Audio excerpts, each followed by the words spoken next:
नमस्कार। राज्यातील 5 जिल्ह्यांना ऑरेंज अलर्ट। विदर्भ मराठवाडा खानदेशात पावसाचा ऑरेंज अलर्ट। राज्यातील वेगवेगळ्या भागात मागील 3 दिवसांपासून पाऊस पडत आहे, तर काही ठिकाणी गारपीटही होत आहे। हवामान विभागाने राज्यातील 5 जिल्ह्यांना पावसाचा ऑरेंज अलर्ट दिला आहे, तर बहुतांश भागांमध्ये काही ठिकाणी येलो अलर्ट देण्यात आला आहे। हवामान विभागाने व पंजाबराव डक यांनी दिलेल्या माहितीनुसार राज्यात ठिकठिकाणी पावसाची आज आणि उद्या अंदाज दिला। नाशिक, धुळे, जळगाव, छत्रपती संभाजीनगर आणि जालना या जिल्ह्यांमध्ये काही ठिकाणी विजांच्या गडगडाटासह तसेच जोरदार वाऱ्यासह पावसाचा अंदाज आणि गारपिटीचा ऑरेंज अलर्ट हवामान विभागाने दिला आहे।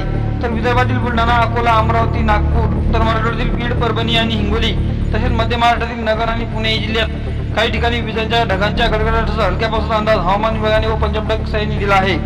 कोकणातील पालघर, ठाणे, मुंबई, रायगड जिल्ह्यातील काही ठिकाणी विजा आणि ढगांच्या गडगडाटासह हलक्या पावसाचा अंदाज हवामान विभागाने दिला आहे। तर वाशिम आणि यवतमाळ जिल्ह्यात काही ठिकाणी हलक्या सरी पडतील असाही अंदाज हवामान विभागाने दिला आहे। शेतकरी मित्रांनो, आपला व्हिडिओ आवडला असेल तर आपल्या चॅनलला सबस्क्राईब करून समोर दिलेल्या बेल आयकॉन